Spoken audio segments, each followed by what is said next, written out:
Muy buenas tardes para todos. Este evento se llama Actualicémonos en Ética de la Investigación. Universidad de Antioquia, Escuela de Microbiología, Centro de Investigación y Extensión, Programa de Educación Continua. Actualicémonos en, hoy es martes 10 de noviembre.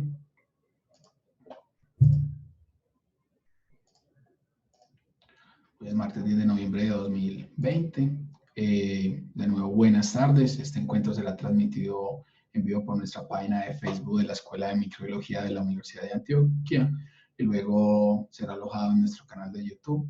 Es para la Escuela de Microbiología de la Universidad de Antioquia. Causa de gran satisfacción de compartir con ustedes nuestra actividad académica. Actualicémonos en. Saludamos de forma especial a los integrantes de la Escuela de Microbiología que nos acompañan el día de hoy.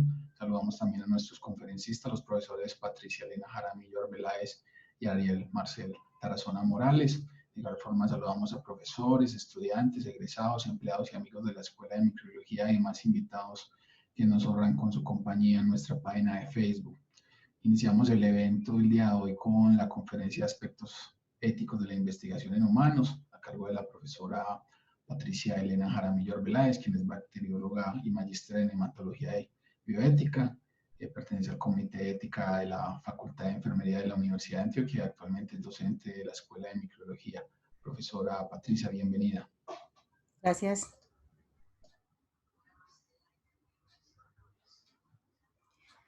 Bueno, muchas gracias por la invitación. Yo me alegro mucho de que la Escuela de Microbiología y la Universidad de Antioquia haga estos espacios tan importantes porque de pronto en un momento dado la ética se ha pasado como de una materia de relleno en los proyectos curriculares y en este momento yo creo que ha cogido un auge muy, muy importante, no solamente desde el punto de la investigación, sino en general.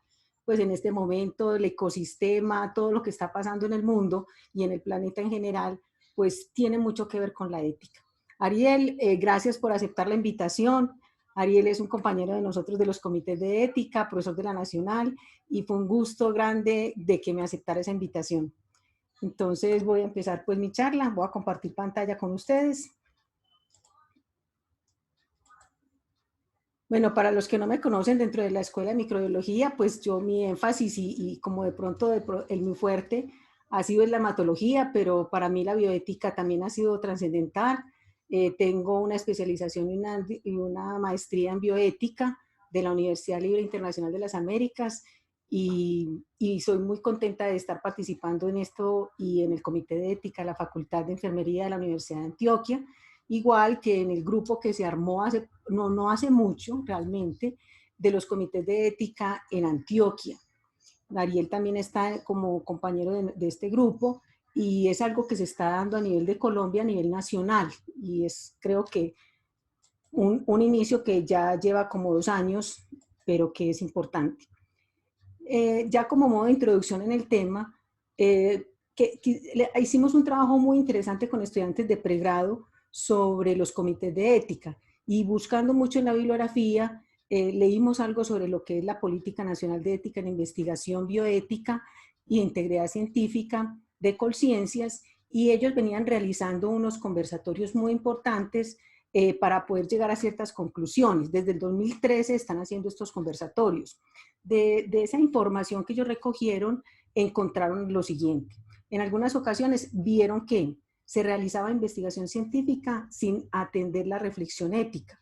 Muchas de las investigaciones, y vamos a ver ahorita cuando hagamos un repaso de la historia, no tenían este contexto dentro de la investigación. Cómo se manejaba desde la ética, el participante, los mismos investigadores, cuál era la importancia científica de ese trabajo, la interés social. Entonces se dieron cuenta de todo esto. Los 6 son vistos como una instancia que frenan la investigación. Para muchos investigadores es eso, es un tropiezo, es un problema tener que presentar ese pedacito de consentimientos éticos, pero es porque nos falta de pronto socializar eso, tener más conocimiento al respecto. Los investigadores consideran innecesario el aval de un SEI. Las normas que nos rigen a nivel Colombia nacional son muy limitadas, entonces de pronto esas normas, esas guías tienen que ampliarse un poquito más y en eso estamos trabajando. Existe predominio de lo jurídico sobre lo ético. Entonces vamos a ver la diferencia en tener que decir qué es moral o qué es ético, ¿cierto? Lo ético es siempre permanente, lo moral puede modificarse. Muchas guías, muchas declaraciones y normas son desconocidas.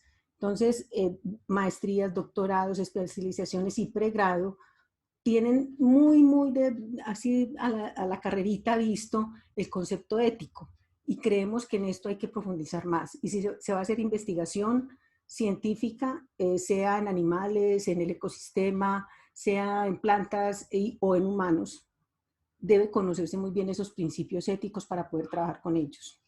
Entonces, hay una clara necesidad de llegar a unos acuerdos éticos mínimos afines a todas las disciplinas del conocimiento y que sean de obligatorio cumplimiento. Ese obligatorio cumplimiento, cuando las personas conocen las razones por las cuales se tiene que tener esa parte de los principios éticos, se convierten en que no son obligatorios, se convierten en que todos vamos a estar de acuerdo en hacerlos. Y yo creo que eso es lo rico de esto. Entonces vamos a tener como una conversación de 40 minutos y esta es mi orden. Entonces sería hablar sobre las contradicciones y precisiones, antecedentes, contexto normativo internacional, contexto normativo nacional, principios y riesgos, vulnerabilidad, justicia, confidencialidad y valoración del comité de ética ante un proyecto de investigación. Yo ubico lo de contradicciones poniendo de antemano lo que piensan o pensábamos antes, porque yo también fui investigador solamente, después fue que me fue metiendo en la bioética y me di cuenta que tenía errores como investigadora. Lo ético como un apartado del protocolo, el protocolo que uno presenta a un comité de ética, o como un procedimiento. Lo ético como requisito de un formulario o para una publicación. Se sabe que ya hay muchas revistas en este momento que para poder aceptarte el paper requieren el consentimiento el aval del comité de ética. Entonces, si lo vemos desde ese punto de vista y no lo vemos como que lo ético en la investigación hace parte de todo el proceso, desde la formulación inclusive de la pregunta, desde la formulación de los objetivos, todo esto hasta la publicación, entonces se nos hace difícil. Pero si nosotros pensamos en que eso ético es un requisito simplemente para hacer el aval del comité de ética, se nos vuelve un problema. Si vemos que lo ético debe ser una postura que asume el investigador en sus acercamientos con el sujeto participante, y en este caso puede ser humano o con los sujetos involucrados en ese proyecto de investigación, se nos va a hacer muy fácil. Lo más importante de esto es hacer que el investigador se ponga en la posición del participante. Y ya dijimos que no tiene que ser pues el ser humano como tal. Entonces el sentido ético de la investigación está dado por un carácter humanístico, interrelacional y empático. Entonces, si vemos cuando uno plantea un proyecto de investigación, somos un grupo de investigadores generalmente. Muy pocas veces se hace una investigación con una sola persona, un investigador principal. Detrás de ese investigador principal hay muchas personas. Entonces es algo interrelacional, inclusive pueden ser varias disciplinas, ¿cierto? Puede ser bacteriología, medicina, puede ser veterinaria, puede ser la parte sociohumanística. Y las investigaciones tanto cuali como cuantitativas están conectadas con deseos, necesidades, intereses. Entonces, lo que prima acá es que ese interés sea un interés social, sea un interés para un gran grupo de personas, ¿cierto? Que la necesidad que se hace no es solamente desde lo científico, sino que tiene que tener algo que vaya a beneficiar a otras personas o a un medio ambiente, ¿cierto? No hay investigación inofensiva, siempre hay repercusiones sobre el investigador y sobre los participantes. Todas las investigaciones tienen algo de riesgo, todas, ¿cierto? No vamos a la clasificación del riesgo, sino algo que tiene uno que arriesgar, así sea económico. Y lo importante es que aquí se tiene que proteger tanto al participante como al mismo investigador. Hay investigaciones que se proponen en que el investigador corre mucho riesgo y eso podría meritar a que no se pueda llevar a cabo la investigación. Entonces vamos a hacer dos precisiones, la ética y la bioética. Entonces la ética de la investigación es la responsabilidad de la ciencia y los científicos hacia los sujetos de investigación y la sociedad en general. Cuando ya combinamos esa palabra bioética, bios, vida y etos, ética, hablamos de la ética de lo vivo. Entonces miren que aquí ya no solamente somos los humanos. Es una reflexión entonces sistemática de asuntos morales en el campo de las ciencias biológicas y médicas. Ya ha trascendido de que todo lo que hablamos antes sobre la ética en investigación sea exclusivamente en humanos. Como antecedentes, entonces yo sé que muchos investigadores se preguntan y se preguntaban, ahora ya ha entrado como calado mucho el por qué necesitamos normas que no sean exclusivamente nacionales. Porque antes se preguntaban, bueno, yo aplico la norma 8430, que es nuestra norma colombiana. ¿Por qué tenemos que hablar de Nuremberg, de Helsinki, de Vermont? Pues porque ahí fue donde se nació y donde se empezó todas las problemáticas que se han tenido en la investigación en humanos. Entonces, si nosotros no conocemos la historia, como dicen, corremos el riesgo de repetirlos, los errores, ¿cierto? Entonces, arrancamos con el Código de Nuremberg desde el 47 y el 48 con la Declaración de los Derechos Humanos. ¿A raíz de qué? A raíz de todos esos errores que se hicieron en la Segunda Guerra Mundial con las investigaciones, ¿cierto? Que fueron más bien torturas que investigaciones. Después, la Declaración de Helsinki, cuando se habló del respeto del individuo. El individuo tenía que tener conocimiento de qué iban a hacer con él, ¿cierto? Entonces, ahí empezaron todas las normas, o bueno, se asentaron más bien el respeto del individuo, clasificar el riesgo y el beneficio. Y otra cosa muy importante, empezaron a decir, no, es que alguien tiene que revisar ese protocolo, alguien tiene que mirar y dar una evaluación de esa investigación.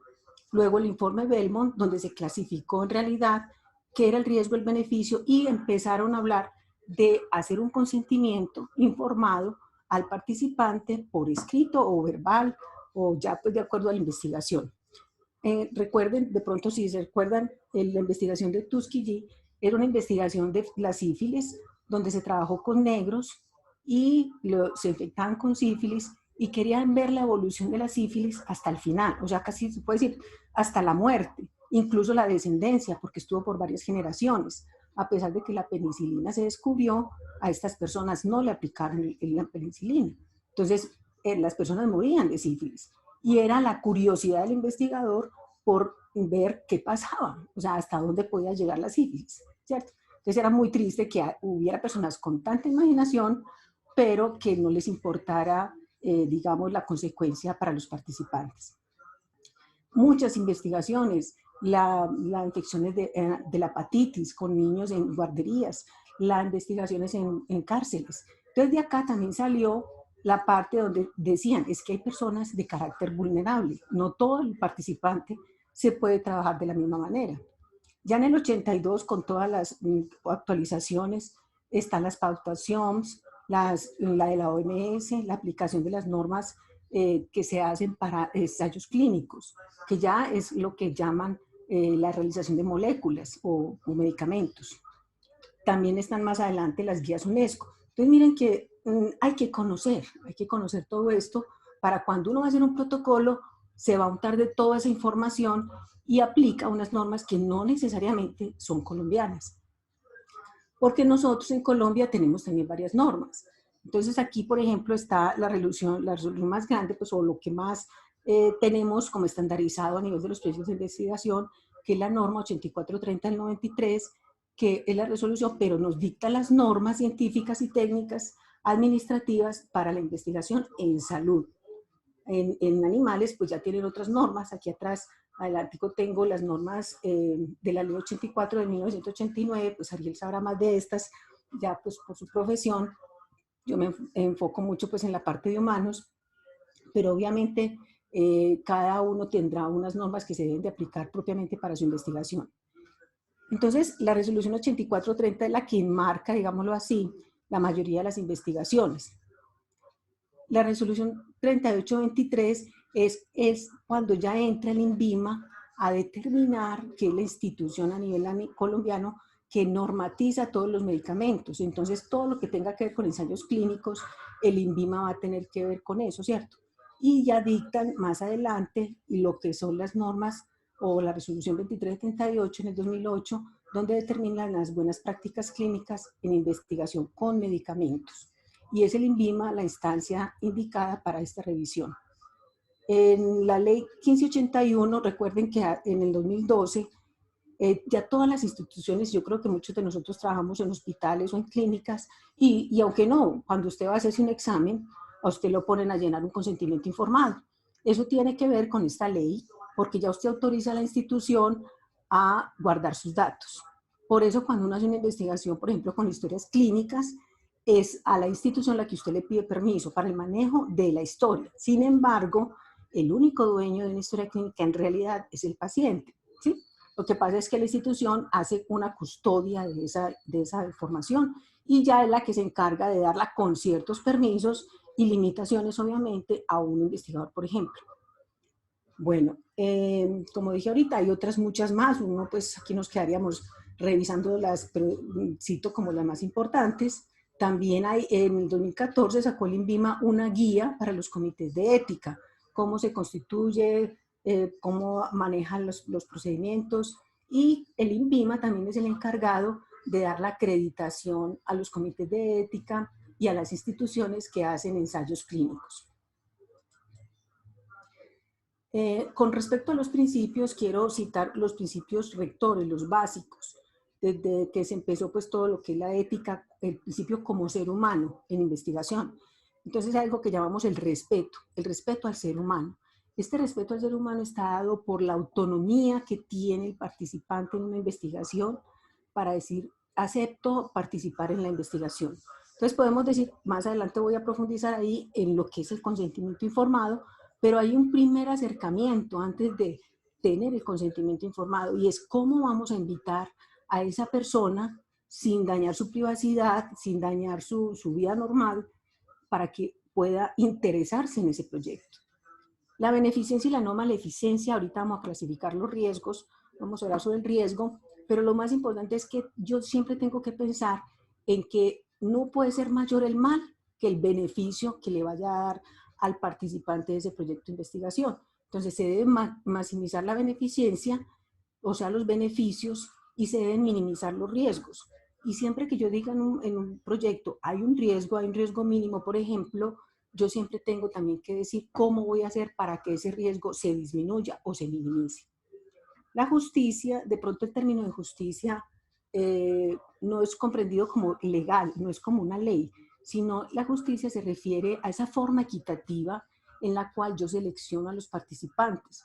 O sea, es la distribución justa del riesgo y el beneficio. Si yo digo que voy a hacer un proyecto de investigación para niños, tengo que sustentar por qué es para niños y no es para adultos. Si yo digo que el trabajo de investigación es para personas de 50 años, tengo que decir por qué no se beneficiarían o no sirve para personas menores. Entonces, esa es equidad. La justicia es eso, esa de distribución justa. Entonces, en ese punto, digamos, los criterios de inclusión y exclusión en el protocolo, digamos, son los que definen de alguna manera por qué entra una persona y por qué no entra otra. Entonces, en la valoración del riesgo, que yo sé que es un camello para muchos investigadores, y yo como persona en comité de ética sé que ahí es un punto crucial cuando uno evalúa el trabajo, porque mucha gente, muchos investigadores no piensen que es de gente nueva, inclusive gente con experiencia, se les dificulta clasificar el riesgo. Y es debido a que nosotros tenemos la norma 8430 con limitaciones. Dicen, a pesar de que es larguita, hay puntos en que no es concreto, no es explícito. Entonces, por eso se requiere que cuando nosotros hagamos un trabajo, no solamente nos limitemos a la norma 8430, sino que busquemos lo que dijimos ahorita, Nuremberg, todos estos otros trabajos que se han hecho, o normas y leyes internacionales, para ajustar nuestra norma. Entonces dice, en la valoración del riesgo, la norma 8430, se considera como riesgo de la investigación la probabilidad de que el sujeto de investigación sufra algún daño como consecuencia inmediata o tardía del estudio. Entonces, esto lo tenemos claro cuando se trabaja investigación experimental.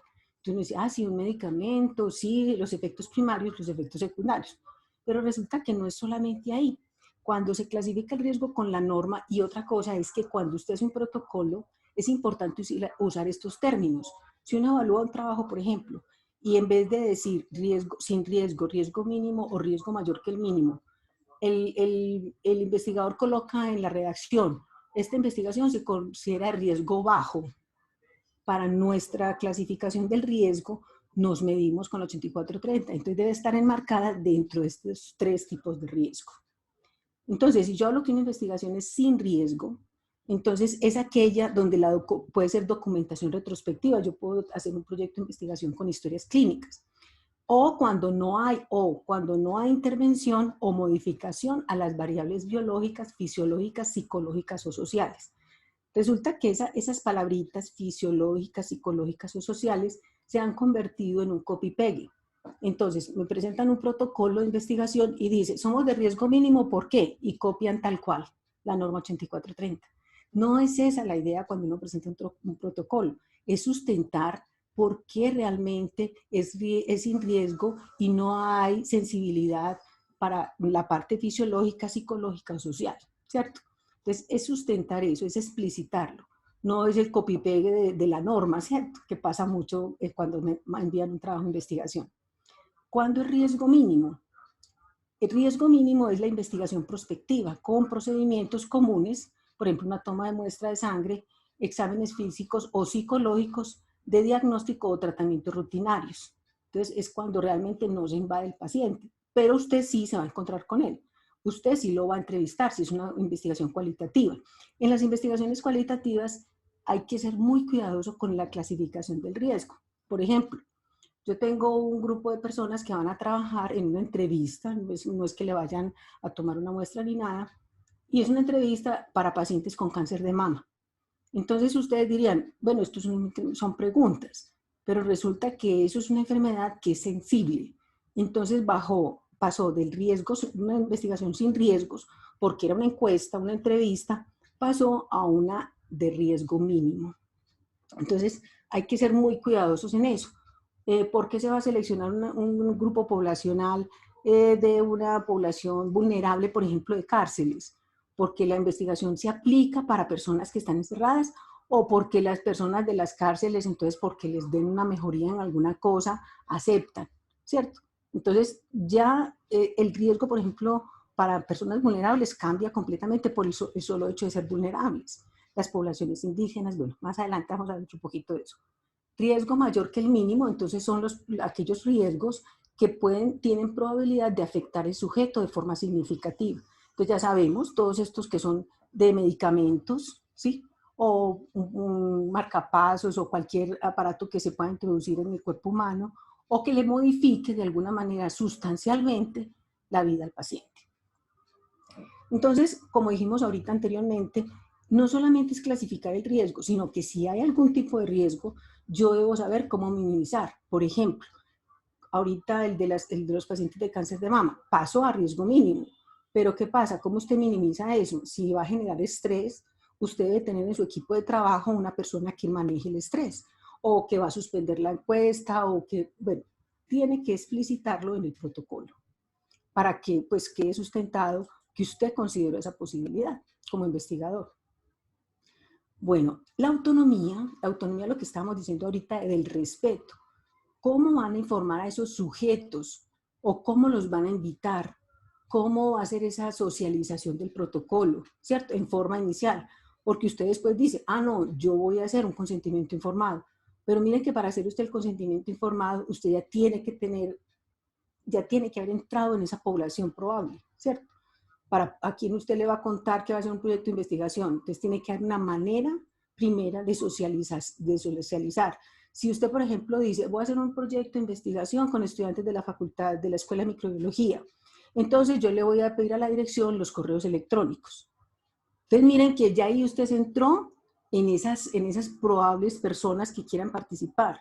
Usted ya ahí entró, entonces usted primero tiene que entrar a decir, señores facultad o Escuela de Microbiología, pido para esto, y tiene que soportar una carta especial donde diga qué va a hacer, cómo va a intervenir esas personas. A su vez, la universidad no le puede dar a uno directamente un correo, ella tendría que invitar y ya después a su vez esas personas que estén interesadas contactarse con usted. Entonces, la autonomía es eso, es ese respeto a las personas, cómo llego a ellas. Entonces, tenemos que tener medidas para proteger a las personas, ¿cierto? Porque usted está dando datos sensibles en un momento dado. Y ahí se va entrando usted entonces a lo que es la confidencialidad. Para una investigación, por ejemplo, limitada a registros médicos de pacientes, el acceso debe ser aprobado o autorizado y debe ser supervisado por una persona familiarizada con los requisitos de confidencialidad. Los que han hecho investigaciones en instituciones saben que nos ponen a firmar una carta de confidencialidad con la institución.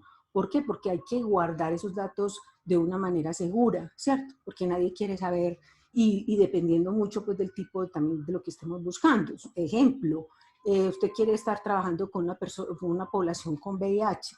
Entonces, usted tiene datos importantes ahí. Usted nunca va a dar datos de nombres, ni cédulas, ni nada. Sin embargo, usted ya los tiene como investigador, ¿sí? Entonces, eso es lo que hay que garantizar. Entonces, en los protocolos generalmente se coloca, vamos a proteger la identificación del paciente o del participante con unos números seriados o códigos, en fin, van diciendo cómo lo van a proteger. Y ahí fue donde ya en el 2012 sale la ley 1581. ¿Por qué? Porque se estaban haciendo investigaciones y los datos sensibles podían aparecer en un momento dado en otra parte. Y la forma en que se publica es muy importante, ¿cierto? Porque hay que garantizar no solamente que no van a usar nombres ni identificaciones, sino garantizar que la forma en que se van a publicar los resultados no se pueden identificar las personas, ¿cierto? En esos casos, por ejemplo, cuando se habla de poblaciones delicadas, por ejemplo, barras de barrios o que tengan que ver, digamos, con ley o algo así. Entonces, la selección equitativa de los participantes, recuerden que ahorita utilizamos un término que era la justicia. Entonces, ese investigador tiene que ser muy cuidadoso en ese equilibrio que hay entre en los que van a recibir el beneficio. Esto también se ajusta mucho a trabajos de investigación en experimentación, porque hay medicamentos, miren lo que está pasando ahora con el COVID, ¿cierto? Entonces, ¿a quién seleccionamos? Cuando la vacuna salga, pues habrá gente que dirá, yo quiero meterme ahí porque entonces para que no me dé, por ejemplo, o algo así. Entonces, y lo mismo los medicamentos generalmente son supremamente costosos, ¿sí? O van a lugares, todos sabemos, África, todos estos lugares donde hay tanta pobreza, seleccionan personas porque las personas aceptan estar en un protocolo simplemente porque les den comida, por ejemplo. Y entonces aquí se genera que esta investigación tiene que dar mucha claridad sobre los criterios de inclusión y exclusión, porque eso es lo que importa ahí, y proteger al participante. Según la OMS y en la resolución 8430 hay mucho de esto, de que son las poblaciones vulnerables, está muy claro. Los niños son población vulnerable, hay que revisar muy bien. A los niños no solamente se les hace el consentimiento de la persona responsable, sino un asentamiento del niño. El niño también tiene derecho a opinar en participar o no. Y dependiendo de si los niños tienen algún tipo de trastornos, tiene que haber un médico que dé el aval de que ese niño puede participar. Adultos mayores con limitaciones físicas o psicológicas. Enfermedades graves, un paciente que esté en estado terminal no es lo mismo que un adulto mayor simplemente, ¿cierto? Entonces también sujetos jóvenes o miembros subordinados. La subordinación es supremamente delicada. Cuando estamos haciendo trabajos, por ejemplo, en la universidad con estudiantes, los que son directamente profesores no deben ser los que traten al participante. Lo mismo cuando es de las directivas hacia los de niveles bajos. Bueno, en ese sentido el jerárquico es supremamente importante. Las personas institucionalizadas, por ejemplo, en asilos. Entonces hay que ser muy cuidadosos y mostrar muy bien qué es lo que se va a hacer y que hay beneficios para ellos para poder trabajar con ese grupo poblacional. Las comunidades indígenas. Se sabe que las comunidades indígenas es súper delicado y no solamente hay que ir de las personas que van directamente a participar, sino en sus líderes. Es un protocolo especial el que se tiene que manejar. Personas embarazadas o en edad fértil, también personas que reciben subsidios o asistencia social. Entonces, también, ¿por qué se va a hacer? Sustentar, porque no es que no se pueda trabajar con ellos, obviamente se puede y se debe, ¿cierto? Se debe trabajar con ellos, porque pues ahí está lo del principio de justicia, ¿cierto? Poder invitar a grupos poblacionales que pueden ser beneficiados con los proyectos, pero sustentar por qué se necesita esa población y cómo se va a cuidar esa población. Entonces, acuérdense que ahorita hablamos en la historia la importancia que tienen los consentimientos informados. Entonces, en la resolución 8430 está claro cuáles son los puntos que debe tener un consentimiento informado. En esto también sufrimos mucho con los proyectos de investigación porque también es un copy-paste. parece que le estuvieran diciendo al comité de ética muchas veces, mire, ¿cómo se hace un consentimiento informado? Debe ser claro. Y nos escriben el protocolo. Lo que se necesita es que uno lea lo que quieren hacer ellos con el participante. Entonces, tiene que declarar muy bien lo que es la voluntariedad del participante y que autoriza de forma clara que él va a estar con, pues, con la investigación. Entonces, que tenga todo el contenido, el fundamento del proyecto, que tenga claridad en lo que se está diciendo, que sea un vocabulario a nivel del participante, porque a veces hacen unos consentimientos muy elevados, muy científicos, pero que si lo lee una persona que no tenga que ver con el tema, pues no entiende. Entonces deben ser a la altura, sin ocultar pues nada, ¿cierto? Pero a la altura del que va a leerlo. Basado en una adecuada comunicación, garantizar la comprensión, información, debe relatar, pues en la redacción debe estar el tipo de riesgo y cuáles son, cómo lo va a minimizar, si es que lo hay, pues. Los beneficios, cuando no hay un beneficio directo, muchas de nuestras investigaciones no benefician directamente al participante. El beneficio es científico, es a nivel de la población en general, entonces hay que expresarlo, ¿cierto? Y decirle al participante, no hay un beneficio directo para usted, ¿cierto? En Colombia no se compra, por decirlo así, el hecho de que participe en una investigación, no se puede pagar, ni se puede dar regalos, ni cosas así. ¿Por qué? Porque obviamente una persona con necesidad pues va a participar en un proyecto por ese beneficio, pero en Colombia no se permite, en otros países sí, pero acá no. En algunos contextos se requiere la autorización previa de líderes o autoridades, como lo dijimos ahorita en las comunidades indígenas, por ejemplo. La firma en los consentimientos informados, veamos que eso es como un documento, entre comillas, legal para que se pueda demostrar en un momento dado que las personas no fueron coaccionadas, ¿cierto? Entonces debe ir la firma de un investigador, la mayoría de las veces son más de uno, pero entonces se pone uno que es el que va a estar pendiente de todo esto. La firma del participante que va a aceptar, ¿cierto? Ya dependiendo si es un adulto, un niño o si es una persona que va a estar encargada de ese participante. Y generalmente se pide en la norma 8430 dos testigos. Esos dos testigos se puede decir que a pesar de que la norma no dice que son negociables, generalmente va a depender mucho del proyecto de investigación, ¿cierto? Pero lo ideal es que sean dos testigos. Entre más complejo el proyecto, pues más se necesita. Y el testigo, la función que tiene es garantizar de que esa persona en realidad no está coaccionada y que es voluntario su participación. Hay otras autorizaciones, por ejemplo, cuando se va a grabar, debe quedar explícito de que se va a grabar la conversación. Ahorita que estamos haciendo todos los proyectos de investigación virtuales, se debe decir a la persona que estamos entrevistando, ve, vamos a grabar, ¿cierto? Debe quedar explícito. Lo mismo cuando se van a tomar fotografías o cuando es una entrevista que van a sus casas. Pues que vamos a hacer este trabajo de investigación y vamos a ir a su casa a hacer la entrevista. Entonces, todo eso debe quedar por escrito. La valoración del comité de ética, pues ya con todo lo que hemos dicho es un poquito como de lo que realmente se hace. Entonces, ¿qué es lo que hacemos en un comité de ética? Cogemos el proyecto y se estudian en el grupo pues, de las personas del comité, pero se evalúa muy puntualmente como dos puntos grandes. Uno es la conducción responsable de la investigación y el otro son los derechos de los participantes. ¿Por qué se evalúa la conducción de la responsabilidad de la investigación? Muchos de los problemas que se tienen con los investigadores en los comités es que se preguntan, y yo era una de las que hace mucho rato ya me ponía a pensar en eso, pero ¿por qué el comité se mete en los objetivos? ¿Pero por qué el comité se mete en mi justificación? ¿Pero por qué el comité entra en el protocolo? Que se revise la parte nomás de consideraciones éticas, a ver, que revise eso, pero ¿por qué se entra en lo otro? Resulta que esto es transversal al todo el protocolo. Si desde el título, por ejemplo, yo tengo un título, voy a poner nuestra institución, pacientes con leucemia en la clínica León 13, por decir algo, sí, ahí como para el tema mío. Y resulta que yo nunca hablé con la León 13 si quería estar en ese título. Ya ahí yo sé que el que lea ese artículo sabe que todos esos pacientes eran de la León y de pronto ni la León ni los pacientes quieren que esté eso ahí. Entonces, desde ahí comprometo la población de estudio. Entonces, tiene que cambiar. Lo mismo cuando yo digo enfermedades, no sé, diarreicas en la población de la Universidad de Antioquia. yo ya dije cosas que tenía que identificar la población de estudio. Entonces, eso es lo que hay que proteger. Entonces, por eso se meten desde el título, desde la pregunta de investigación. Entonces, hay que meterse desde ahí.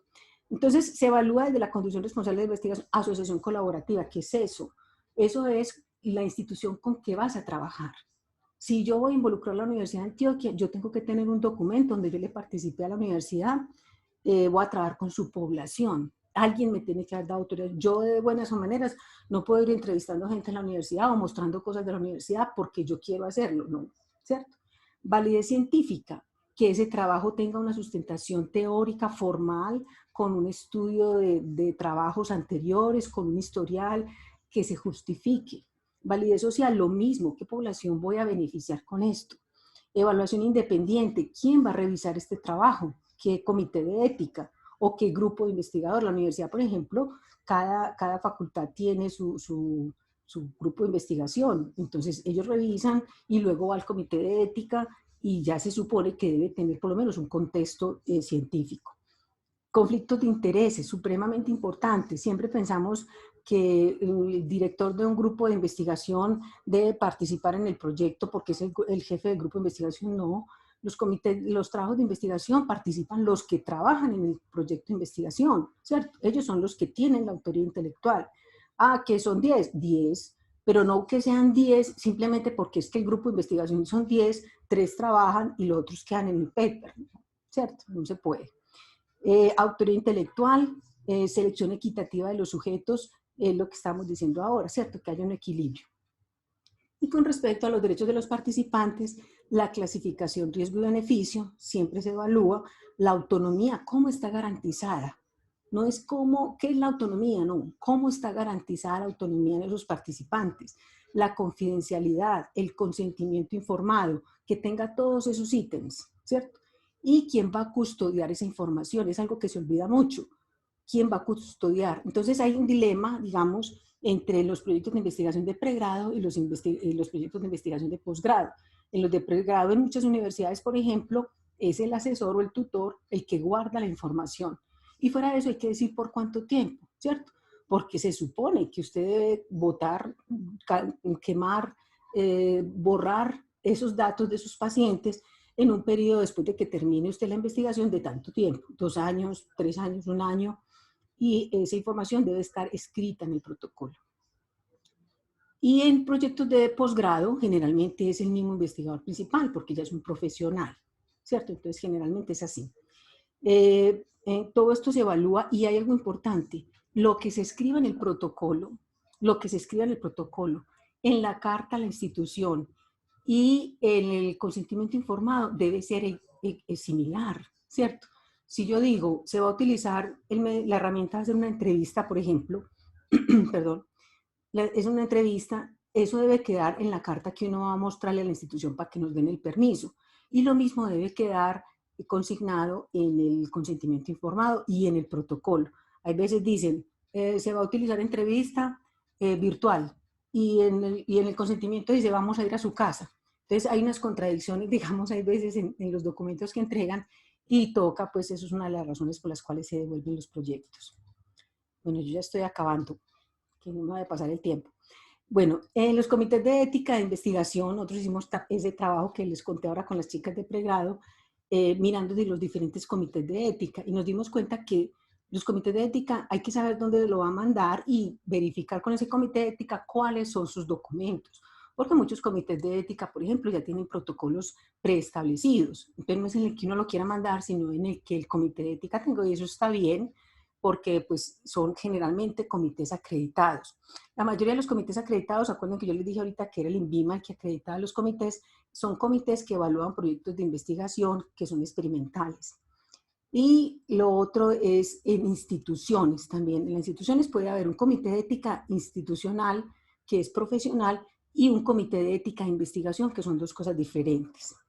Entonces, bueno, es importante el tipo de investigación. Yo puse esto porque cuando hicimos esa entrevista a estos comités de ética, había, digamos, personas que no tenían claro que era una investigación básica, aplicada o experimental.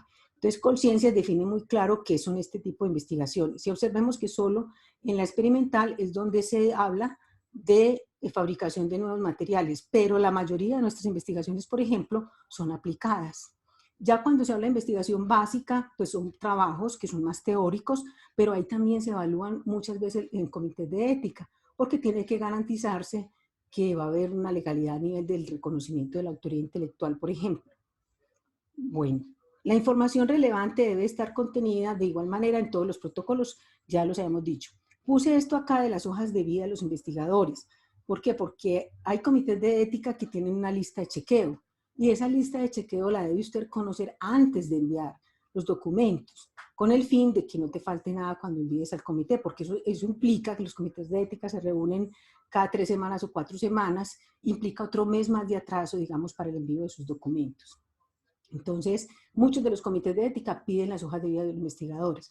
No nos debe molestar eso, es obvio. Cuando yo voy a intervenir personas, el investigador principal tiene que estar calificado para ese procedimiento que va a hacer. Entonces, eso es lo que buscan, digamos, cuando piden las hojas de vida de los investigadores. Entonces, conclusión, los comités de ética son facilitadores para la protección de los derechos de los participantes. La intención no es obstaculizar la investigación. En estos días, llevamos todo este año haciendo unos conversatorios a nivel del Ministerio de Salud. Se está haciendo junto con el INVIMA, los grupos de investigaciones de distintas instituciones y Colciencias, el estudio de la norma 8430. Hasta hace poquito hicimos las últimas reuniones de conversatorios y fue un éxito porque todos los comités de ética a nivel nacional estuvieron aportando para hacer una solicitud de modificación de esta norma y están trabajando en ello, y es por eso los que la han leído y los que la han estudiado se dan cuenta de que hay cosas que se requieren más precisas para que quede mucho más fácil, digamos, hacer estos trabajos de investigación. Bueno, yo creo que aquí termino, que no me le vaya a pasar a Ariel el tiempo. Profe Muchas gracias. Patricia, muchas gracias por sus valiosos aportes en este momento. Estaba revisando, en este momento no hay preguntas. Invitamos a nuestros seguidores para que formulen sus preguntas en el chat que tenemos habilitado en el Facebook. También me surge como una pregunta en este momento y es ¿cómo se ha relacionado la ética y la pandemia actualmente? Durante el COVID hemos visto pues que algunos procesos de búsqueda de vacunas o de otros medicamentos se han acelerado. Entonces, desde su conocimiento, ¿cómo ve estos procesos o esto ha facilitado que los procedimientos sean más rápidos o sigue existiendo unas normas vigentes sobre ética y todo ese tipo de investigaciones que hacen que se deban cumplir estos requerimientos? Gracias. Bueno, al inicio la pregunta es muy válida porque al inicio, cuando empezó toda la pandemia, había mucho temor de eso, ¿cierto? Si por la necesidad y la urgencia que había de hacer una vacuna y se iban a infringir, digamos, las normas de los tiempos, ¿cierto? En los tiempos la reglamentación es muy clara, las investigaciones de medicamentos tienen que pasar por varias vías, primero por toda la sustentación científica, luego por animales, luego la experimentación en humanos y después la validación de riesgos, los riesgos secundarios. Eso se ha hecho correcto. En ningún país se ha permitido de que ningún ensayo clínico salga sin todo y por eso la demora, ¿cierto? Miren que llevamos todo el año y apenas están ya sacando una probable vacuna. Y las que dicen pues que ya se definan seguramente van a ser para el 2021 y ya incluso a mediados. Entonces, no, eso se ha tratado y se ha discutido mucho el derecho de los pacientes con COVID. Se ha discutido mucho y las instituciones están muy cuidadosas de que no se ensayen en los pacientes con COVID así como así, ¿cierto? Y que las investigaciones tengan todo el rigor. Yo creo que lo que yo he escuchado y las investigaciones que se les ha dado el aval y se hizo pues una convocatoria exclusivamente para trabajar con COVID, pues de muchas maneras, ¿cierto? Tanto como con los pacientes directamente, con parte psicológica del paciente con COVID, muchas han salido, todas se han evaluado con mucho rigor. De hecho, nosotros en el comité hemos evaluado algunas de las investigaciones y generalmente todas se van primero como con unas digamos, observaciones, luego tienen que devolver las observaciones para hacer los ajustes, pero se cumple con todo el rigor. Se ha hecho, yo creo que juiciosamente, esas evaluaciones. Profe Patricia, muchas gracias por sus aportes. En este momento no hay más preguntas. Continuamos entonces eh, con el profesor Ariel. Él va a hablar sobre ética global e integridad científica. Profesor Ariel Marcel Tarazona Gracias. Morales es zootecnista y magíster en ciencias básicas biomédicas. SICUAS, Universidad Nacional de Colombia, Universidad Autónoma de las Américas, y es docente en la Universidad Nacional de Colombia. Sí, profe, te escuchamos. ¿Se está oyendo bien? Que yo te escuché bastante entrecortado. ¿Me están oyendo bien? Sí, profe, lo escuchamos bien. Ah, Sí, bueno, listo. estamos. Ok. Vale, bien. Bueno, voy a presentar entonces, compartir pantalla y, y quisiera pues también agradecerle a la profesora Patricia por esta invitación y por supuesto también que me ha encantado su presentación y siempre me queda como una, ¿cuál sería la palabra? Como una especie de sinsabor y es saber que los profesores, especialmente en las universidades, que es el caso que yo conozco, muchas veces se quejan del comité o tienen como muchas preguntas al comité, pero realmente siempre que hacemos este tipo de presentaciones y de actualizaciones no aparecen. Entonces uno siempre les dice, pero claro, si no se actualizan, si no están pendientes de todo lo nuevo que sale, al final terminan llenando mal los formatos de solicitud de aval y demás. Y entonces es una complicación, eso por un lado. Y por otro lado, Completamente de acuerdo. totalmente de acuerdo con lo que dice a que falta más conciencia, aunque ya se está logrando, de que los comités no están para obstaculizar ni están para dificultar, sino realmente están es para apoyar la investigación y que sea una investigación que cumpla como con toda la rigurosidad científica y los criterios, sobre todo desde lo ético. Entonces, pues muchas gracias por la invitación. ¿Están viendo la presentación? Sí, profesor, perfecto. Bien, bueno, Sí, entonces bien. vamos a empezar.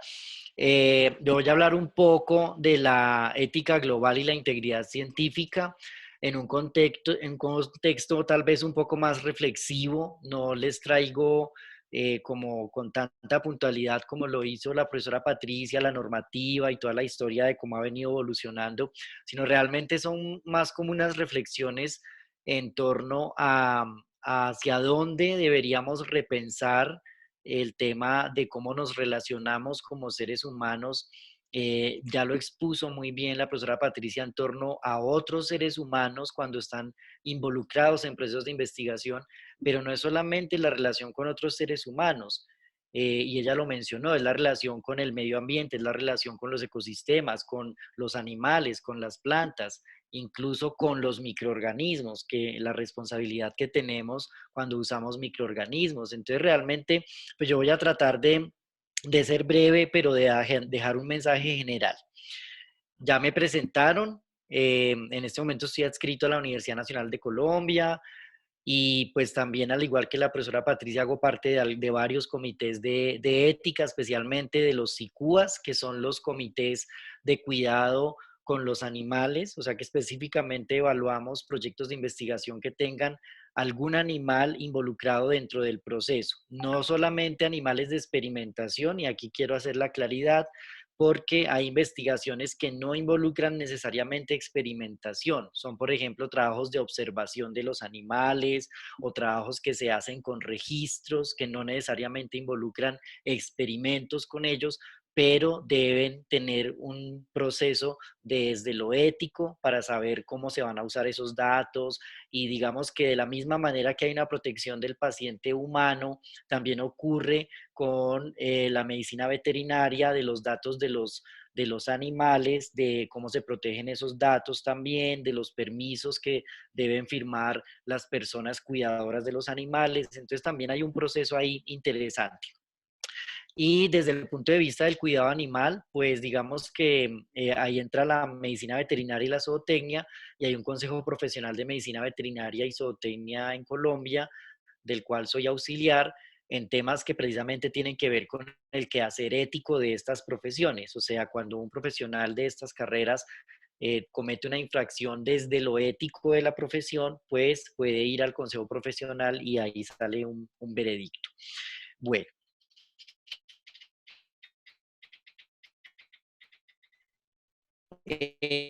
La profesora bien lo mencionó, estábamos súper sincronizados muchas cosas, que eso que no nos pusimos de acuerdo, pero él habló de que antes, cuando hace unos años, y digamos que todavía se ve en algunos colegas y en algunos investigadores, de considerar a la ética como un relleno, como una costura, como una cosa ahí como que no es tan importante. De hecho, todavía se ve una ausencia de las humanidades en las ciencias básicas, en las ciencias puras, eh, en lo biológico, hay una ausencia en lo...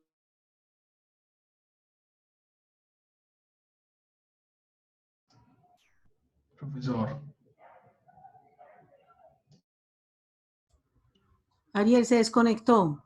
¿Ya me están oyendo? Sí, ahí Sí, sí, tenías como Qué una raro, interferencia. se salió. desconectó y creo que se dejó de compartir la pantalla, tal vez. Sí, Sí, señor. Bueno, ¿y hasta dónde escucharon? No, no sé si... hasta Bueno. ahí, hasta la costura. Hasta Ah, ahí. bueno, listo. Entonces estamos hablando de que cómo se consideran relleno y costura las humanidades y entre ellas pues la ética entra allí. Y yo siempre le digo a la gente, ustedes imagínense cómo sería un buñuelo sin relleno o una empanada sin relleno o el cerebro, el cráneo sin relleno, que es el cerebro. O sea, el relleno, lo que llamamos relleno, es fundamental. Es que sin con qué llenar, sin con qué darle contenido al contenedor, pues no hay nada. Entonces, debemos dejar de utilizar esas palabras como relleno o costura, porque realmente sin relleno no hay nada y sin costura, imagínense ustedes, no tendríamos cómo vestirnos porque las telas serían inútiles, serían telas ahí sin coser. Entonces, realmente es reivindicar que la ética es como esa costura, es como ese hilo que conecta las cosas para darle un sentido desde lo que es aceptable, desde lo que es aceptable desde lo ético. Entonces, un proyecto tiene muchos componentes y esos componentes se observan desde la ética y se determina si es aceptable o no desde los componentes éticos la ejecución del proyecto o el uso de los datos o el impacto que puede tener sobre los involucrados, etcétera. Entonces, es bastante importante el tema. Y yo quiero empezar con esta reflexión de que como humanidad, desde un principio nos hemos como dividido y nos hemos como separado, como si fuéramos distintos por el color de la piel. Y a mí me encanta este trabajo de una artista, creo que es portuguesa ella o brasilera, no estoy muy seguro, donde toma fotografías de muchas personas alrededor del mundo, toma un pequeño píxel del color de la piel y lo pone de fondo y le da un código que es el Pantone, que es el código de color universal para cualquier color que existe, hay un código que es Pantone, y lo que nos muestra el trabajo de ella es que no son 5, ni 6, ni 10 razas, que realmente es muy difícil decir cuántos colores distintos hay de pieles y hay demasiados. O sea, la diversidad que tenemos es tan grande que es absurdo que nos dividamos entre blancos, negros, amarillos, rojos, porque es mucha más la diversidad. Y no solo nos hemos separado por color de piel, sino que también nos hemos separado por creencia. Entonces, los cristianos a un lado, los judíos al otro, los musulmanes al otro, los budistas al otro, los agnósticos, y es esa separatividad que hace que desde las ciencias también estemos separados como en bandos. y nos separamos por clases sociales.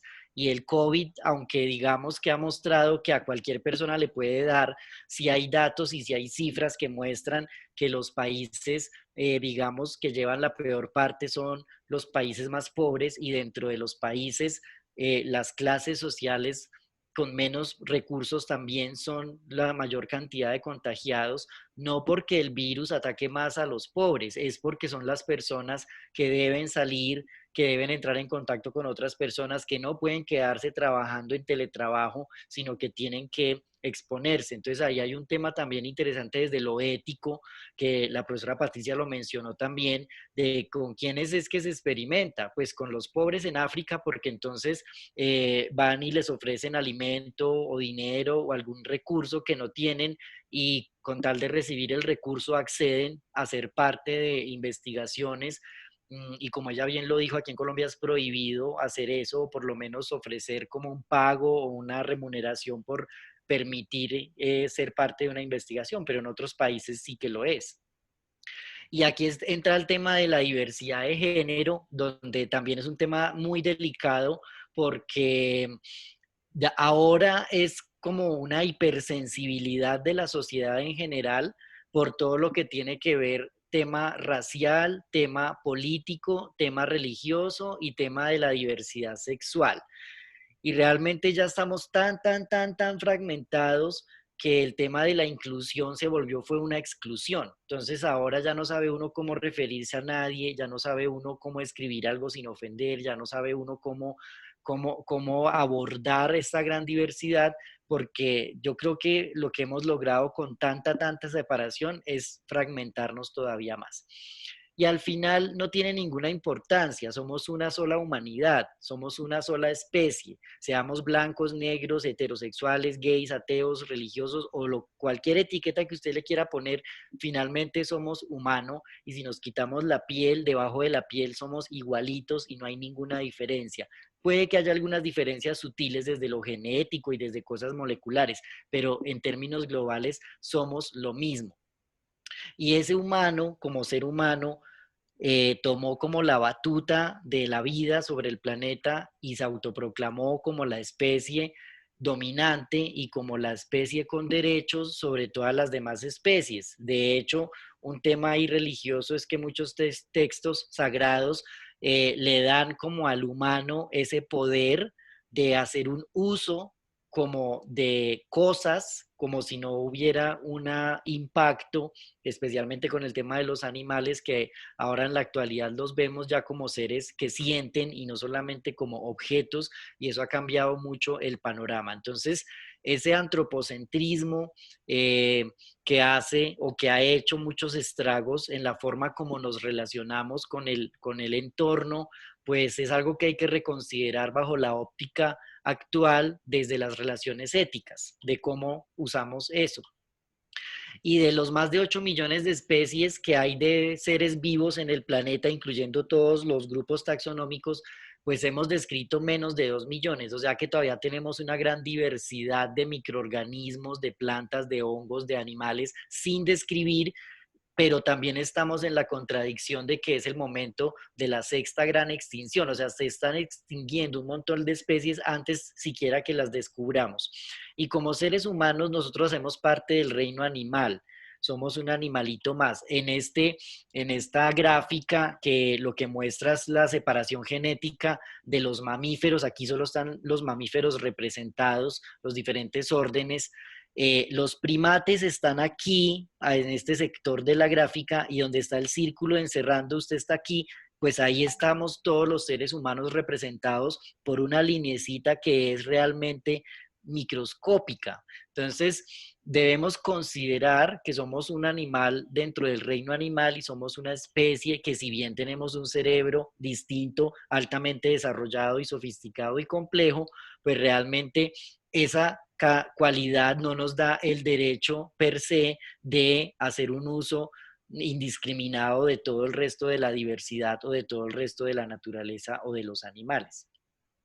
Y esta gráfica lo explica muy bien. es el ser humano por encima de todos los animales, y yo me atrevería a decir que incluso es el hombre por encima de la mujer, que en la misma gráfica el que lo hizo, no sé si lo hizo a propósito o no, pero la mujer está por debajo del hombre, o sea, el hombre masculino no es la humanidad sobre el resto de la naturaleza, aunque también, sino es el hombre masculino quien desde esa visión ha dominado sobre todo lo demás en una figura muy piramidal, que es como comprendemos la naturaleza o como la hemos comprendido, pero que no es la forma como la naturaleza funciona. Entonces ahí tenemos que empezar a ver cómo son esas relaciones con la vida, y aquí cabe resaltar que no nos relacionamos con todos los seres vivos de la misma manera. Y pongamos el ejemplo de un perrito. Si a la mayoría de las personas les mostramos una foto de un cachorro, lo que se les va a despertar es sentimientos de ternura, de quererlo cuidar. Por eso todo el tema de los perritos abandonados genera tantas emociones en la sociedad y queremos hacer algo por ellos. Pero el caso es muy distinto si lo que mostramos es una rata, así sea una rata de laboratorio, que a mí me parecen muy lindas, pero el grueso de la población lo que va a ver es un animal desagradable, que como que es un impacto de miedo, de desagrado, de no quiero ese animal. Y infortunadamente las pobres zarigüeyas se parecen mucho, aunque no tienen absolutamente nada que ver, ni siquiera son roedores porque es un marsupial, o sea, ni siquiera son primas de las ratas, y las pobres por ser parecidas y tener la colita pelada, pues llevan del bulto, y terminamos también con una relación muy negativa para estos animales. Entonces miren que el ser humano no es muy parcial ni es muy objetivo en sus relaciones. El perrito nos parece lindo, entonces hay que protegerlo. La rata nos parece inmunda, entonces hay que matarla. La denominamos incluso plaga, porque cuando ya denominamos un animal plaga, pierde como todos sus derechos, ya podemos hacer lo que sea con ese tipo de animales. Pero desde el punto de vista biológico, es un mamífero, la rata es un mamífero, el humano, y es un mamífero el perro. Somos mamíferos y no hay mucha diferencia en el cerebro desde lo básico fisiológico, aunque nuestro cerebro sea tan evolucionado y tan complicado, pero la ratica y el perrito y el humano tenemos sentimientos, somos capaces de experimentar dolor, tenemos miedo, angustia, somos capaces de sufrir, o sea que hay una ética relacionada con cómo hacemos uso, que es, no me gusta la palabra uso porque implica como un objeto, sino más bien cómo nos relacionamos en la investigación con este tipo de animales que se usan tanto en la investigación. Y ahí entra un tema de la empatía. ¿Por qué nos parece la rata que no nos dice nada y que nos parece como que nos da asco? Pero si vemos este chimpancé, su mirada y su expresión, incluso la mano estirada, nos dice mucho. Como que el chimpancé se parece mucho a nosotros, en cambio la rata es muy diferente. Y ese género de empatía tan diferencial que hay entre un animal y otro ha hecho que hagamos un uso irracional de ciertos animales porque no tenemos empatía hacia ellos, y hacia otros animales volquemos todas las miradas de protección, cuidado y demás. Tanto chimpancés como ratas han sido usados en laboratorio y en investigaciones, y perros, gatos, cerdos, peces y todos los animales que ustedes se imaginen. Solo que a la luz pública la experimentación con los primates genera más empatía, entonces no quiero que usen primates en los experimentos, pero la experimentación con las ratas como que no importa, pues porque son ratas, entonces no tiene importancia. Entonces ahí hay como un sesgo muy grande desde la investigación y la ética. Y también tenemos que pensar, así como les hablé de toda la separatividad del ser humano por razas, por colores, por credos, por política y por todo lo demás, pues en las ciencias la cosa no es tan distinta. Realmente las ciencias también están bastante separadas, y el diálogo entre las ciencias exactas, matemáticas, entre las ciencias de la lógica, con las ciencias humanas y con las ciencias biológicas, pues es muy bajo todavía. Desde el siglo pasado, desde el milenio pasado, hablamos de la interdisciplinariedad, de la transdisciplinariedad, de toda esa integración de saberes, pero eso se queda como en el papel y como en la intención. Pero realmente en las mismas universidades vemos que las mismas escuelas no se juntan con otras escuelas del saber Es más, dentro de las mismas escuelas hay grupos separados donde cada profesor tiene su nicho y tiene su territorio y no quiere que nadie más se junte ahí. Tanto así que eso es un comportamiento muy animal, es un comportamiento de defensa del territorio, donde pues lo único que nos falta para ser igual a los animales es orinar en el escritorio y como en la oficina para que nadie nos toque nada, pero pues que realmente prácticamente sí que marcamos el territorio y entonces este es mi saber y esta es mi área del conocimiento y esta es mi área de investigación y no quiero que nadie se meta ahí. Entonces, nos creemos muy distintos de los animales, pero nuestro comportamiento es completamente como los animales. De hecho, la mayoría de emociones primarias del humano son idénticas a una emoción primaria en un perro, en un ratón o en cualquiera de los vertebrados. Entonces, la invitación desde lo ético es también que hablemos y dialoguemos más con otros conocimientos, con otras áreas del saber, porque esos puntos de vista diferentes muchas veces hacen que hagamos investigaciones mucho más precisas, mucho más rigurosas, que sean más abarcantes, que a lo mejor la solución que se busca a un problema es más eficiente que cuando no invitamos al diálogo.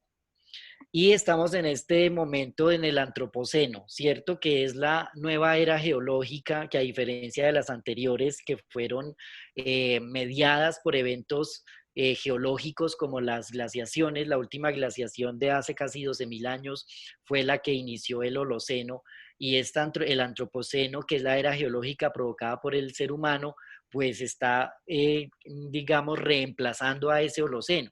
¿Y cuánto llevamos en este antropoceno? Pues no más desde mediados del siglo pasado, del siglo XX, o sea que no llevamos ni siquiera un siglo de antropoceno y en estos 70 años que llevamos, pues hemos hecho más impacto sobre el planeta Tierra que el resto de vida del ser humano como Homo sapiens.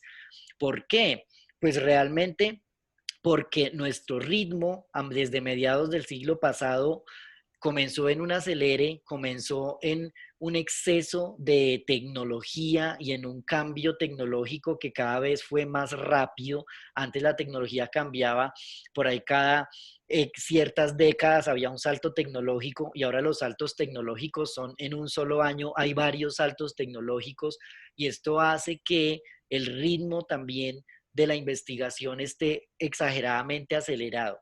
Yo hoy estaba escribiendo un artículo esta mañana para una conferencia que tengo en diciembre y estaba buscando todo lo que había sobre COVID-19 en relación con los animales y me quedé impactado de la cantidad de artículos que ya hay publicados en menos de un año. O sea, en unos pocos meses ya han salido todos los artículos que ustedes quieran sobre el COVID. Entonces también estamos en un ritmo en la investigación exagerado donde esto también tiene unas implicaciones éticas de que los investigadores deben profundizar y reflexionar más en torno a ese impacto de la investigación, los comités de ética deben ser más rigurosos, las políticas en ética en la investigación y en integridad científica deben también estar a la vanguardia, etcétera. O sea, realmente aquí hay todo un tema de desarrollo desde lo ético. Y la ética no es solamente, la ética en la investigación no es solamente para el investigador, ni es solamente para los institutos y para los comités de ética. Todos los seres humanos del planeta Tierra, especialmente los que vivimos en las ciudades, estamos absolutamente rodeados de resultados de investigación en toda nuestra cotidianidad. Desde todo el botiquín que mantenemos en casa y las pastillas que usamos como analgésicos, antiinflamatorios para la fiebre, todo eso salió de resultados de investigación.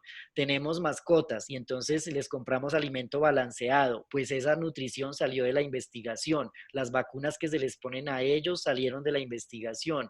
Los equipos que usamos para comunicarnos, los celulares, este computador que estoy usando, salieron de la investigación.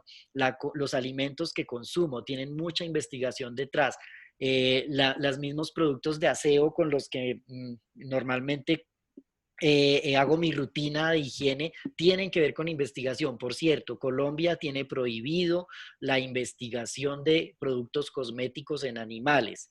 es una ley bastante reciente. Ya en Colombia no se puede experimentar si los experimentos de la investigación son con fines cosméticos. No se pueden comercializar ni importar tampoco productos que hayan sido testados en animales, desde lo cosmético. Entonces eso para Latinoamérica es un hit porque Colombia es el primer país en Latinoamérica que regula de esta forma tan severa este tipo de cosas. Entonces, fíjense que todas las decisiones que tomamos normalmente en la cotidianidad tienen que ver de alguna u otra forma con la investigación que están haciendo en otras partes. Así que la forma como nosotros como consumidores también asumimos los productos que adquirimos, pues de ahí también tiene que ver la ética en la investigación, porque yo puedo decidir consumir productos cuya investigación yo sepa que sigue una rigurosidad, que sigue la norma, que sigue la ley, que no tienen impacto sobre los ecosistemas y sobre los animales, es decir, que es más consciente. Entonces nuestras relaciones humanas ahora dejaron de ser como en el pasado. En el pasado nuestras relaciones eran lineales, como que solamente me relacionaba con lo que tenía cerquita, porque no había internet, ni celulares, ni vías, ni nada. O sea, estamos hablando de hace 2 siglos atrás. Con la generación de las vías, entonces comenzamos a conectarnos ya con los poblados cercanos, con los países cerquita. Y ahora con la era del Internet, realmente estoy conectado con todo el planeta simultáneamente, ya no hay forma de que estemos desconectados. Y la pandemia por COVID demostró lo que es la globalización. Un virus en un mercado en Wuhan, China, se expandió en menos de 8 meses. Estamos hablando que a noviembre 6, que vi la cifra, ya había más de 50 millones, habían 50 millones de contagiados, no en el momento, ya muchos se han recuperado, pero la cifra ya va en 50 millones de personas contagiadas y más de 1.200.000 personas muertas alrededor del mundo por COVID. Entonces, ¿qué otro ejemplo de globalización queremos? Es que ya está clarísimo que las fronteras, eso ya no, porque ya cogemos un vuelo transatlántico y ya las cifras son absolutamente actualizadas, o sea, nuestras relaciones ya son multidimensionales y complejas, no como eran antes. Y eso nos pone a pensar, y la pandemia nos pone a pensar, que toda acción como seres humanos produce una reacción y genera una consecuencia, y no hablándolo desde los términos de la física, que fue cuando aprendimos esa frase por allá en el colegio, sino que realmente lo que hacemos cotidianamente tiene consecuencias. Y esta es el mejor ejemplo. Comenzamos como seres humanos a consumir fauna silvestre porque nos pareció muy exótico comer murciélago y pangolín y armadillos, serpientes y todo lo demás. Y desde hace tiempo también se venía diciendo, esos mercados no tienen higiene, no tienen inocuidad, no tienen sanidad. Y como resultado de esas malas relaciones del ser humano con el entorno, pues apareció este señor, que ya estamos aburridos de que por todas partes nos hablan de COVID y no hacemos más sino que hablar de COVID, pero es de lo que tenemos que hablar porque a mí no me parece realmente una cosa tan mala. Yo siento que este personaje ha venido a enseñarnos como humanidad bueno, repiensen ustedes cómo es que están relacionándose con la naturaleza, con el mundo, con otros seres humanos, porque como van derecho a extinguirse, pero la naturaleza nos grita y nosotros no le paramos bolas. Entonces el COVID generó un antes y un después que todos conocemos muy claro. Durante la cuarentena obligatoria y el encierro, las calles quedaron vacías, los templos quedaron vacíos. Esta es la Meca. En la Meca, en la mezquita de la Meca, caben 2,5 millones de personas. O sea, toda la población de Medellín cabe en el templo de la mezquita de la Meca. Entonces imagínense la cantidad de gente que había antes del COVID simultáneamente en ese lugar y que ahora pues ya no lo están. Entonces eso generó un antes y un después donde hubo efectos positivos. Hay estudios dentro de lo que busqué, encontré estudios en Estados Unidos de cómo se han reducido las emisiones de ciertos gases precisamente porque el encierro de las personas evitó el uso de vehículos, evitó entonces que muchas industrias trabajaran haciendo menos polución. Esta es una foto de Bangalore, India, donde antes ustedes ven el aire que no se ve nada, parece Medellín en enero que siempre está con los indicadores en rojo todos de polución, Y el después de la cuarentena obligatoria, el cielo azul, despejado, sin polución. Y fíjense en el detalle de la foto que no sé si alcanza a ver, el personaje que va en bicicleta antes de la pandemia ya llevaba tapabocas. O sea, la moda del tapabocas en Asia y en muchas áreas altamente contaminadas es del siglo pasado, no es de ahorita de la pandemia. Para nosotros es nuevo, pero para muchos esa era la cotidianidad antes de la pandemia, usar tapabocas permanentemente por los niveles tan altos de contaminación. Regresaron animales a algunas ciudades y esto fue reportado alrededor de todo el mundo. Inclusive aquí en Colombia se reportó en la bahía de Cartagena que hacía yo no sé cuánto tiempo no se veían tantos delfines, que se volvieron a ver más ballenas en Nuquí, que llegaron incluso pumas a algunas ciudades del mundo deambulando tranquilamente por las calles porque no había humanos, ni carros, ni nada. Entonces los animales, la fauna comenzó a colonizar. Pero también hubo malas noticias. Entonces, para los animales de compañía, la gente se asustó al inicio de la pandemia, comenzaron a abandonar cantidades de perros y gatos porque la gente no sabía si los animales domésticos podían transmitir el coronavirus. Ahí todavía hay muchos estudios, pero digamos que no hay una claridad de que realmente eh, no haya ningún problema, pero tampoco hay una evidencia de que haya un problema. La mayor evidencia es que no hay problema con las mascotas, parece. Entonces, eso generó un abandono grandísimo de animales. Con los animales de producción, la cosa no fue tampoco como muy buena. Se llegó a calcular que durante el encierro obligatorio en Estados Unidos, que cerraron varias plantas de sacrificio, se dejaron de sacrificar diariamente 250.000 cerdos. Y entonces uno dice, uy, ¿dónde están esos 250.000 cerdos? Están represados en las granjas y ellos siguen creciendo y siguen comiendo y los animales siguen reproduciéndose. Entonces hubo que matar millones de animales, miles de animales alrededor del mundo que no podían ser sacrificados para consumo humano porque estaban represados en las fincas, y entonces eso comenzó a generar problemas con los cadáveres de estos animales que generan contaminación, y entonces esa contaminación, miren cómo es un efecto dominó. El coronavirus hasta ahora se ha detectado que solo afecta al ser humano, pero no afecta solamente al ser humano, afectó al ambiente, afectó a los animales de producción, afectó a las mascotas, afectó a la fauna, afectó absolutamente todo por ese concepto de una salud, un bienestar que está tan de moda. Esos son los sistemas que normalmente tenemos en la actualidad, sistemas de altas densidades en animales encerrados, y lo que demostró el coronavirus y la pandemia es que estos sistemas son vulnerables, no son resilientes, no están preparados para este tipo de contingencias y que tenemos que repensar nuestra forma de producir alimentos para el ser humano, porque esto desde muchas consideraciones éticas puede no ser tan ético tener a los animales con dolor, sufrimiento, falta de libertad, movimiento y otras cosas. De ahí la ciencia del bienestar animal.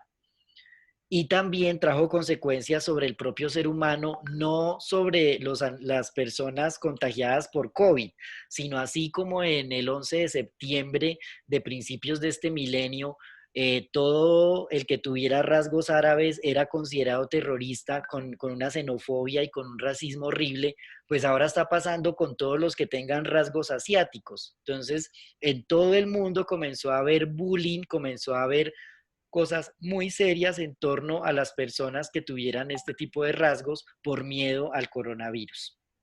Y este es el mundo en el que vivimos, esta es la humanidad que nos tocó en este momento de humanidad. Y todas estas reflexiones hay que hacerlas desde lo ético, porque evidentemente estamos cometiendo graves errores desde la ética de las relaciones, no solamente con el planeta, sino con otros seres humanos, con los animales, con el entorno en general. Y la pandemia realmente se veía venir, no como pandemia, pero si ustedes buscan en buscadores científicos pandemia y predicción, salen más o menos casi 500 artículos desde 2010, o sea, hay artículos más viejos que ya incluyen la palabra influenza. perdón, de 200, casi 300 de 450, de 415 incluyen influenza, o sea, ya había una relación como con las gripas. Y 15 específicamente mencionan coronavirus. Y esto como que, esto que se volvió jocoso de que los Simpson todo lo predicen, pues esta gráfica es sacada de un capítulo viejísimo donde está el ser humano en la mitad y todo lo que el ser humano se come. Y ahí está el murciélago, perros, aves, reptiles, aves, mamíferos, absolutamente de todo, o sea que es una realidad. Este artículo del 2007 ya había dicho que había reservorios de COVID en murciélagos y que había una cultura del consumo de estos animales en China. O sea, que había un problema desde 2007 que no se podía ignorar y que sin embargo ignoramos. Entonces, si tanto pensamos en que la ciencia es la forma como mejor nos relacionamos con el planeta, pero realmente no le hacemos caso a la ciencia, sino que seguimos con creencias, digamos, de lo que me dijeron. Yo no estoy en contra de la espiritualidad absolutamente para nada, de hecho me considero una persona bastante espiritual y a la vez bastante científico, y no veo que eso tenga que pelear. En el libro El universo en un solo átomo del Dalai Lama, precisamente dice, es que tenemos es que dialogar entre esas dos formas que están explicando dos mundos distintos. La ciencia está explicando el mundo material, este cuerpo físico. La espiritualidad está pensando en otras cosas del alma y de otras cosas, entonces no hay por qué revolver esas dos. Pero la gente no ha entendido eso y entonces sale cualquier cosa por internet de que tomes el agua, yo no sé de qué, que eso es bueno para el coronavirus y haga tal cosa y la gente está haciendo cosas absolutamente locas pensando en el coronavirus y no le hace caso al lavado de manos, al tapabocas, al alcohol, al jabón, que está científicamente, digamos, validado, y hágale caso al médico que para eso estudió y para eso hay una Organización Mundial de la Salud y para eso hay unos protocolos, y si quiere, si su espíritu está más liviano, pues sígale rezando a Dios que no pasa nada, pero hágale caso a la ciencia que es la que tiene las pruebas objetivas de lo que hay que hacer. Entonces aquí llegamos a un punto donde pensamos, y digo yo, y suena raro, gracias a Dios que el coronavirus solo ataca al ser humano, porque imagínense ustedes que no atacara la cabeza de la pirámide, sino que atacara a la parte más baja de la pirámide. Imagínense un virus que atacara a las plantas, como lo está haciendo el coronavirus. Literalmente se acabaría la vida sobre el planeta, pero ataca a la cabeza de toda la vida sobre el planeta. ¿Qué pasaría si el virus mutara y acabara absolutamente con todos los seres humanos? De aquí para abajo, pues la verdad no pasaría como mucho. Ahora, si el virus atacara de pronto a los descomponedores o a las plantas que son las que mantienen el oxígeno o a una especie que realmente sea fundamental para el balance de la vida en el planeta, la cosa sería muy diferente. Entonces, Homo sapiens, una sola especie, COVID, ni siquiera está vivo, porque los virus tienen su nombre de vivos o no vivos, por eso se llaman virus. Entonces, atacados por una cosita que ni siquiera podemos considerar como viva, está ahí como en el intermedio, ataca a una especie que es Homo sapiens y genera todo el pánico que usted quiera, sin distinción social, sin distinción de absolutamente nada, sin fronteras, y demostrando que el ser humano como centro de todo el planeta de una forma antropocéntrica y egoísta, pues hay que reflexionar al respecto y tenemos que repensar cómo es que nos estamos relacionando con todas las demás especies vivas que nos rodean. Y de ahí viene la responsabilidad científica, esa responsabilidad en cómo usamos todo lo que nos rodea, la responsabilidad desde las comunidades, de las personas involucradas en investigaciones. Y muy bien la profesora Patricia lo dijo, que se consideran poblaciones o comunidades vulnerables, y hay que tener muy en cuenta esa vulnerabilidad, porque no es lo mismo trabajar con comunidades vulnerables que con aquellas que no. Los permisos especiales que se necesitan para trabajar con ciertas comunidades, por ejemplo en Colombia, para trabajar con comunidades indígenas se requieren permisos especiales. En el caso de la fauna silvestre, yo no sé si ustedes conocen, me imagino que todos conocen este mono, es el mono nocturno, el Aotus, famosísimo por el tema de malaria, y no voy a entrar a controversias aquí, pero digamos que ahí debe haber un uso del recurso de la biodiversidad desde lo ético, desde lo biológicamente correcto, y desde que no acabemos con una especie animal simplemente por obtener un beneficio para una sola especie que se llama Homo sapiens, a costo de casi que acabar las poblaciones silvestres. Pensar en los ecosistemas, cuál es el costo de no hacer una buena manipulación de reactivos, por ejemplo, y de tirar al caño de forma irresponsable trazas de elementos, por ejemplo, radioactivos o de antibióticos o de químicos que sean potencialmente venenosos, etcétera. Entonces la responsabilidad no es solamente con los individuos, sino con todo el proceso de una investigación de cómo elimino residuos, de cómo puedo tener un impacto ecológico con lo que estoy investigando, de cuál es el área de influencia. Por eso puse un mapa, porque puede que a lo mejor la influencia sea de un radio muy pequeño, pero ya se ha visto que hay experimentos en el mundo que han traído consecuencias, como el caso de las abejas africanas en Brasil, que entraron a unos estudios de investigación hace ya muchas décadas, se salieron de control, se salieron al ecosistema y ya tenemos abejas africanizadas por todo el continente americano. Entonces, eso es parte de la responsabilidad científica, el buen uso de todos los recursos, no solamente de los recursos biológicos, sino absolutamente de todos los recursos. Y esa integridad científica, y ya voy a acabar, que no sé cómo estaba de tiempo, no sé si me pasé o no, pero bueno, perdón. La integridad científica siglo XXI, que es este siglo en el que estamos, implica decisiones éticas en torno a todo tipo de investigaciones sociales, de las ciencias básicas, de las ciencias aplicadas, de las ciencias exactas, de las ciencias lógicas, del uso de animales de laboratorio, del uso de animales, otro tipo de animales en investigación, de la salud pública, absolutamente todo. Las abejas, que una veces están ahí como invisibles y son tan importantes para la vida en el planeta. Esa foto de abajo de la niña comiendo helado con el perrito, siempre la pongo para decir que por favor a nadie se le vaya a ocurrir hacer eso. La gente ve la foto y le parece linda, pero realmente usted imagínese ese perro que estuvo lamiendo antes de lamer el helado.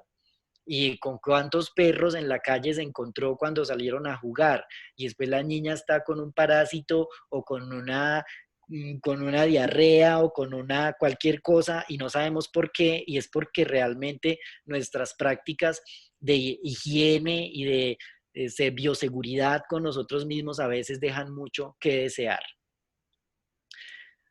Bueno, el concepto actual entonces es una salud, y le llamamos una salud, un bienestar. La misma salud de los humanos afecta a los animales y al ambiente y viceversa. Si no mantenemos la salud ambiental, no hay salud para los animales, no hay salud para el humano. O sea, este concepto de una salud, un bienestar de la OMS implica una integridad de todo lo que como seres humanos, con todo lo que nos relacionamos y de toda la investigación que hacemos, para cambiar el panorama de la pirámide, que fue con el que empezamos, a un panorama más así circular, donde el ser humano, hombre y mujer, por igual, equitativamente, con equidad, hacen parte de un todo donde cada quien cumple su función en la naturaleza, donde no hay una especie por encima de ninguna, y donde somos como especie inteligente, altamente sofisticada con el cerebro que tenemos, responsables de las acciones que tenemos con el entorno. Si logramos entender eso, que el ser humano es uno más dentro de esa espiral perfecta de la proporción áurea, que está altamente explicada en internet, la pueden encontrar, la proporción áurea vamos a lograr realmente como una armonía y un equilibrio y vamos a lograr sobrevivir, porque como vamos en este tren desenfrenado, vamos es para la extinción, pero a la naturaleza no es que le importe mucho si se extingue el ser humano. Ella tiene millones de años por delante para que otra especie evolucione hacia un cerebro inteligente o puede que no, pero no podemos seguir considerándonos como que si se acabó el humano, se acabó el planeta o se acabó el universo o se acabó la vida, porque realmente no es así. Entonces los invito al pensamiento ético y crítico en todas las acciones de la cotidianidad y muy especialmente en la investigación que realicen de todo tipo. Muchas gracias, esto era lo que tenía para compartirles. Voy a dejar de compartir pantalla entonces. ¿Cómo es que hago eso acá? Tranquilo, aquí. Bien. Profesor Ariel, muchas gracias por su presentación. Me parece muy excelente. El profesor Forero estaba conectado en este momento y nos dice, hace como un comentario, dice, experimentos con animales han demostrado que los primates, gatos, hurones, hámster y conejos y murciélagos no humanos pueden ser infectados por el SARS-CoV-2. Además, se ha detectado RNA del SARS-CoV-2 en felinos, bisones y perros en el campo. Aquí describimos una investigación en profundidad utilizando la secuenciación del genoma completo de los brotes de 16 bisones, granjas y los seres humanos que viven o trabajan en estas granjas. Yo Dice transmisión. quiero hacer un comentario con respecto a eso que no lo puse en las diapositivas, pero Dinamarca acaba de decidir la muerte de 17 millones de bisones, que son, no son un roedor, son un mustélido familiar de las comadrejas. Es un animal muy lindo de pelaje blanco que se produce para producir pieles. No es un animal que nos comemos. Entonces, ya se encontró no sé si la palabra correcta es cepa, una variante del COVID en estos animales y se decidió el sacrificio masivo y se decidió recluir a las personas que tuvieron contacto con estos animales para evitar que haya un brote. Ahora la pregunta ética que yo me hago es, ¿será que a estas alturas de humanidad no podríamos vivir sin producir animales para vestirnos con ellos? Si es un animal que no nos estamos comiendo, diferente de una vaca que el cuero sale como un subproducto, pero a la vaca no la estamos comiendo. Entonces, me parece ético comernos una vaca, pero no me parece ético producir un bisón para vestirnos con él y ahora estar sacrificando 17 millones de animales porque estamos en riesgo por culpa de que nosotros mismos los tenemos hacinados en un sistema de producción. Entonces, este tipo de cosas es lo que yo pienso que como humanidad debemos reflexionar de que el COVID no vino aquí a acabar con nosotros, vino fue a mostrarnos, hey, repiensen eso que están haciendo porque eso qué tan aceptable es desde lo ético. Gracias, Jorge, por esa interesantísima contribución. El profe Jorge también dice, como mencionó Ariel, estamos en un momento propicio para poner en práctica la iniciativa de una sola salud. Existen trabajos o iniciativas que planteen unos principios básicos éticos que atraviesen esta iniciativa. Pregunta él. Pues yo no los he visto, pero como mencioné en una parte de la charla, estoy absolutamente abrumado por la cantidad de información que ya hay sobre COVID y no solamente específicamente sobre el virus y la salud humana, sino la cantidad de artículos que ya hay sobre cómo ha impactado a los animales de compañía, cómo ha impactado a la fauna silvestre, cómo ha impactado la contaminación del aire, los animales de producción. O sea, ya hay muchísima información y casi que semanalmente que reviso hay más artículos publicados. O sea, el volumen de publicaciones sobre COVID está muy alto y hay varios que explícitamente hablan de una salud, como por qué este es un tema de una salud, pero no hay un abordaje desde lo ético, hay un abordaje más desde lo pragmático del cuidado de la salud global y del bienestar global. Valdría la pena que alguien, que podríamos ser incluso nosotros desde aquí, comenzáramos a pensar en cuáles serían esos criterios o principios desde lo ético que envuelvan esa iniciativa de una salud, un bienestar. Gracias, profe. En este momento no tenemos más preguntas. Ya para antes de finalizar, nos gustaría saber si la profesora Patricia quiere hacer un aporte adicional. Y si no, entonces continuamos con usted, profe, si quiere hacer un aporte ya para cerrar. No, pues yo quiero felicitar a Ariel, la conferencia estupenda. Es una conferencia que nos pone a reflexionar a todos. Con respecto a lo que decían que decía pues Ariel también de los artículos sobre toda la investigación en COVID, han salido, inclusive la OMS sacó un artículo sobre el manejo de los pacientes para investigación de COVID. Interesante pues porque sí se está estudiando mucho y de pronto por la acelerada, como dice, las publicaciones son impresionantes, uno se pone a revisar y increíble en 9 meses todo lo que se ha publicado. Y en revistas científicas, o sea, uno dice, bueno, ¿cómo se le demoran a uno casi un año para probarle un artículo y ahora ya revisan eso en un minuto? Entonces, sí, es con ese fin, ¿cierto? Porque todo eso también hace alguna fama. En un momento dado publiqué cuando estaba el COVID, pues en todo su furor, pero sí han sacado mucha norma en cuanto a eso. Esperemos que sí se cuiden mucho de validar cosas que realmente tengan buena fundamentación. Ariel, felicitaciones. Muchas gracias por No, participar. gracias a ustedes por la invitación, muchas gracias a los que estuvieron presentes y ojalá que sigamos difundiendo este tema de la ética y de las consideraciones éticas en investigación, porque sigue siendo algo fundamental para lograr realmente una integridad científica.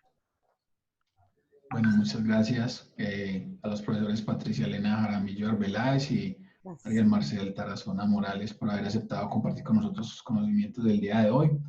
Al programa de Educación Continua Actualicémonos en, y a ustedes amigos por acompañarnos el día de hoy de forma virtual. Esperamos que todos los conceptos abordados hayan sido de gran interés y se constituyan en un insumo para el ejercicio y desempeño de sus funciones profesionales. Los esperamos el próximo mes, donde estaremos hablando nuevamente sobre microbiología y temas de interés para la salud. Recuerden visitarnos en nuestro sitio web microbiología.uda.edu.co y seguirnos en nuestras redes sociales, donde podrán encontrar actividades, eventos de la Escuela de Microbiología de la Universidad de Antioquia. También les recordamos que están actualmente abiertas las inscripciones para la maestría y doctorado en microbiología y les invitamos a que se cuiden a sus familias.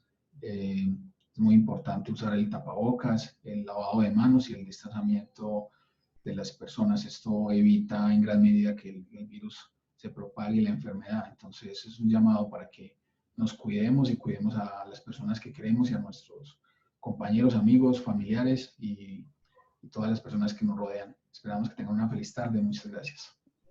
Gracias. Hasta Hasta luego. luego. Que estén bien.